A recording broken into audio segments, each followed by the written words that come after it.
Hi hello ನಮಸ್ಕಾರ friends, ಎಲ್ಲರಿಗೂ welcome back to my channel. ಎಲ್ಲರೂ ಹೆಂಗದ್ರಿ? ಆರಾಮದ್ರಿ? ನಾನು ಆರಾಮಿದ್ದೀನಿ ನೋಡ್ರಿ. ನೀವೆಲ್ಲರೂ ಕೂಡ ಆರಾಮಿದ್ದೀರ ಅನ್ಕೊತೀನಿ. ಬರ್ರಿ ಇವತ್ತಿನ ಬ್ಲಾಗ್ನ ಸ್ಟಾರ್ಟ್ ಮಾಡೋಣ ಅಂತ. ಇವತ್ತು ಸೋಮವಾರ, ಪೂಜೆ ಎಲ್ಲ ಆಯಿತು. ಇವತ್ತು ನಾಷ್ಟ ರೆಡಿ ಮಾಡಬೇಕು.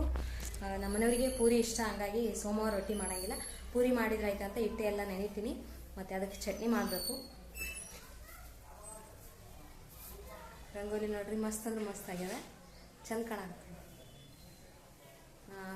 ಬೆಳಗ್ಗೆನೆ ಹಾಕಿದ್ದು, ಎಲ್ಲಿ ನಮ್ಮ ಹಚ್ಚು ರಂಗೋಲಿ ಬಿಡಂಗಿಲ್ಲ, ಅವೆಲ್ಲ ಕೆಡಿಸ್ಬಿಡ್ತಾನೆ. ಇವತ್ತು ಯಾಕೆ ಐತಿ, ನಾವು ಅಂಗಡಿಯಾಗದಾನ, ಹಂಗಾಗಿ ಇಲ್ಲಾಂದ್ರೆ ಇಲ್ಲಿ ಮಕ್ಕೊಂಡು ಎಲ್ಲ ಹಾಳು ಮಾಡಿಬಿಡ್ತಾನೆ. ನಾಷ್ಟಕ್ಕೆ ಕಡ್ಲಿ ಚಟ್ನಿ ಮತ್ತು ಪೂರಿ. ಆಲೂಗಡ್ಡೆ ಪಲ್ಯಕ್ಕಿಂತ ಕಡ್ಲಿ ಚಟ್ನಿ ಮಸ್ತ್ ಟೇಸ್ಟ್ ಇರ್ತದೆ. ಕಡ್ಲಿ ಚಟ್ನಿ ಮಾಡೋದನ್ನ ಶೇರ್ ಮಾಡ್ತೀನಿ, ಬರ್ರಿ.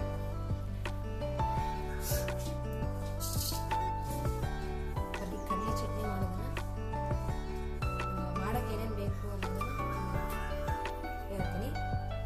ಫಸ್ಟು ಉಳ್ಳಾಗಡ್ಡೆ ಹಚ್ಕೊಂಡಿದ್ದೀನಿ, ಮತ್ತು ಮೆಣಸಿನ್ಕಾಯಿ, ಟೊಮೆಟೊ ಟೇಸ್ಟ್ ಅನ್ಸಲ್ಲ ಇದ್ರಾಗ, ಹಾಗಾಗಿ ಟೊಮೆಟೊ ಕಟ್ ಮಾಡಿದ್ದಾನೆ. ಮತ್ತು ಉಪ್ಪು, ಕರಿಬೇವು, ಇದು ಕಡಲೆ ಹಿಟ್ಟು, ಪುಟಾಣಿ ಹಿಟ್ಟು ಅಂತಾರಲ್ಲ ಅದು, ಮತ್ತು ಉದ್ದಿನಬೇಳೆ, ಕಡಲೆಬೇಳೆ ಸ್ವಲ್ಪ, ಮತ್ತು ಎಣ್ಣೆ, ಉಪ್ಪು ಅವಾಗಲೇ ಹೇಳಿದೆ. ಇಷ್ಟೇ ಸಾಕು. ಮಸ್ತ್ ಅಂದರೆ ಮಸ್ತ್, ಪೂರಿಯಾಗಂದ್ರೆ ಮಸ್ತ್ ಟೇಸ್ಟ್ ಕೊಡ್ತದೆ. 5 ನಿಮಿಷ ಸಾಕಿದು ರೆಡಿ ಆಗುತ್ತೆ.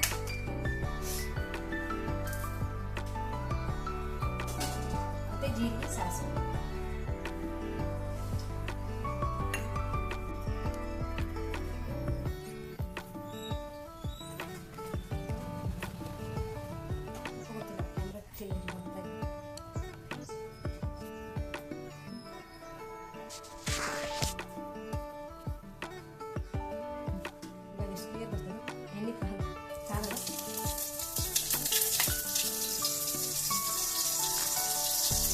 ನಾನು ಜೀರಿಗೆ ಸಾಸಿವೆ ಹಾಕ್ಕೊಂಡೆ. ಇವಾಗ ಕರಿಬೇವು ಮತ್ತು ಉಳ್ಳಾಗಡ್ಡೆ,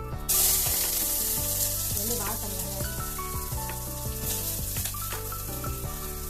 ಉಳ್ಳಾಗಡ್ಡೆ, ಮೆಣಸಿನ್ಕಾಯಿ,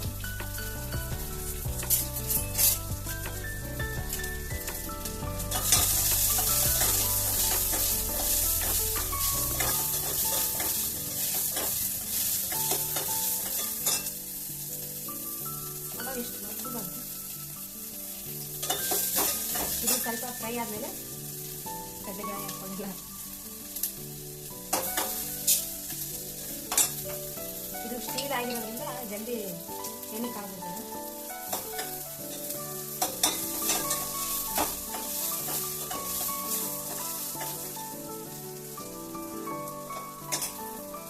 ಈಗ ಉಪ್ಪು ಮತ್ತು ಅರಿಶಿನ,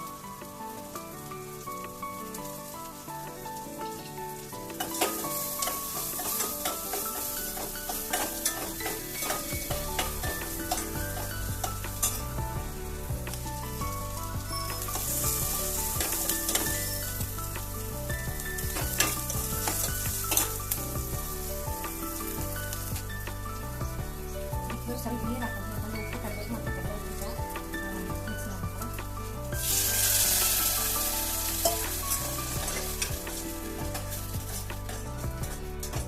ಐದು ನಿಮಿಷ ಕೂಡ ಆಗಲ್ಲ. ಉಳ್ಳಾಗಡ್ಡಿ, ಮೆಣಸಿನ್ಕಾಯಿ ಫ್ರೈ ಆಗಿದ್ರೆ ಆಯಿತು. ಇದನ್ನ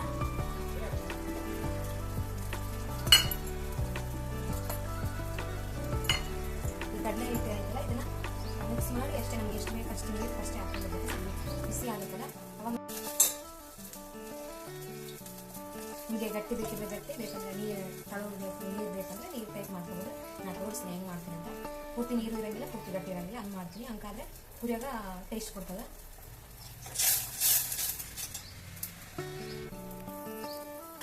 ಇದು ಆಗ್ಯದ, ಇವಾಗ ನೀರೆಲ್ಲ ಬಿಸಿ ಆಗ್ಯದ. ಒಂದು ಕುದಿ ಬಂದಮೇಲೆ ಇವಾಗ ಹಿಟ್ಟನ್ನು ಹಾಕ್ಕೊಂಡು ಮಿಕ್ಸ್ ಮಾಡೋದಷ್ಟೇ. ಇದನ್ನ ಒಲೆಯಿಂದ ಕೆಳಗಿಳಿಸಿ ಮಿಕ್ಸ್ ಮಾಡ್ಕೊಬೇಕಾಗ್ತದೆ, ಇಲ್ಲಾಂದರೆ ಸ್ವಲ್ಪ